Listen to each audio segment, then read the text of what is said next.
Hey, it's Aidan at Leveler. Today we're going to be doing a speedy Discord review. We're going to be jumping into the Discord server of the finals. We're looking at what they're doing well and what they could perhaps improve on. So I'll be handing over to my colleague Barry, one of our community managers here at Leveler. Stay tuned. Hey, today we'll be taking a quick look at the official server for the finals.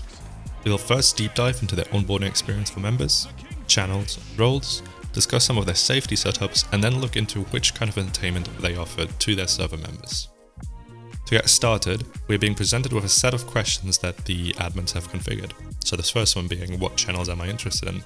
This allows me to customize which channels I want to end up seeing in the server after I joined. So I'm going to pick all announcement channels, LFG, and social channels in this example. Click on next, and then customize which notifications I want to receive. So I'm going to go with game updates and server activities and games. Click on next, which is going to present me the server rules. After pressing finish, I will then see all of the channels I selected during the first question, and will also have the roles that I assigned through the second onboarding question. If I then go to channels and roles, which is the top tab here in the top left corner, I can also customize more things. So I can display which region I'm from, let's say Europe. I can specify which LFG channels I want to see, which is great. Love this, so I'm going to go with LFG Europe. And I can also just select which platforms I play the finals on. Let's go with PC and PS5. And then there's a couple more questions that are game specific and theme specific. And I can also edit my responses from the first initial questions in here. And if I want then to further customize my channel experience, I can go to browse channels at the top and then do all of that there as well. So I can unselect and select channels. Great that they set this up. Makes it super customizable for every member to just see what they want to see. We then have a couple info channels that explain roles, general information, they list all of their social links, and also the roles within the server. Although I would recommend putting all of these into one message that is broke up into different sections. So less of different messages being sent on different dates. Having them all in one consistent message is going to make this a lot easier to digest for members joining in. We have a rules channel, FAQ channel, a contact us channel, a fair play guidelines channel, and then most importantly, the news section. So we have game announcements, which is where developers announce their recent game updates, trailers, and so on. Love to see this. And as you can see, it always only pings the game updates role. So not everybody will be notified for these, but only those who actually opted into receiving those notifications. We also have server announcements for any updates to the server and events, which we'll be taking a look at in a little bit. We have official art. Love this channel. It's a great display of what the team is working on. And also patch notes for any bug fixes or any feedback that was being implemented from the community directly. We also have the spawn point channel, which is kind of like the main channel for all members joining in. Love to see all the memes in here. We have the finals chat, which is purely on topic for everything in the finals. We have game feedback, although we do recommend putting game feedback into a forum channel and not a normal text channel like this. But it basically allows you to organize all the feedback by different threads. So members will create their own threads whenever they have new feedback to share, and then developers and members can comment under that thread.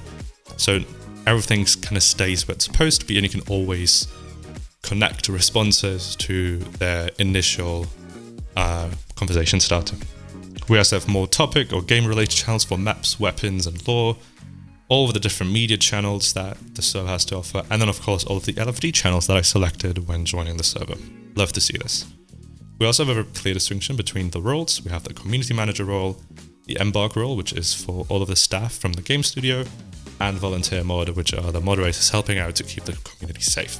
We also have level roles, which you will get as you level up in the server. That is done by chatting or reacting to messages, and that will assign the user's role, also giving them more access to different permissions. So you will be able to create voice channels when reaching the contestant role, and so on. In terms of safety, they actually have a really neat feature on here turned on that disallows members from chatting in the server within the first 10 minutes of joining the server. That will then show a little countdown where members will just have to wait until they can actually start chatting.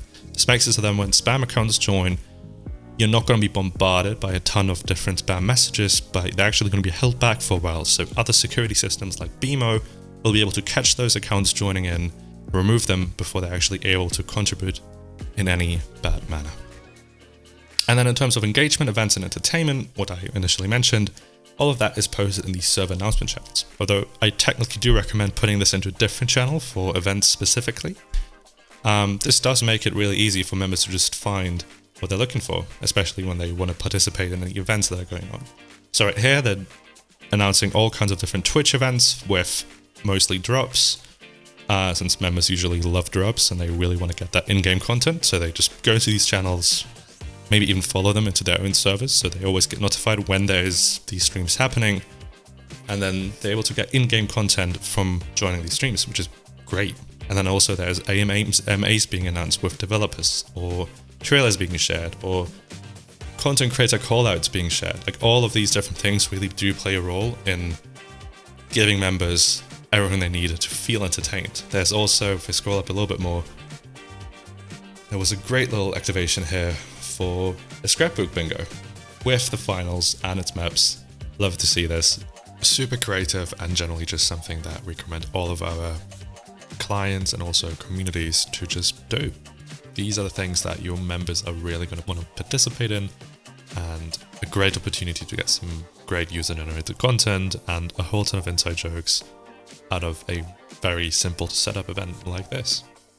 With that, I hope you were able to take something away from this short little review, and if you have any questions or other feedback for the server, let us know in the comments below, and we hope you enjoyed the video. Well, thank you, Barry, for that informative review of the Finals Discord. We hope that you also found this video interesting and were able to learn from it.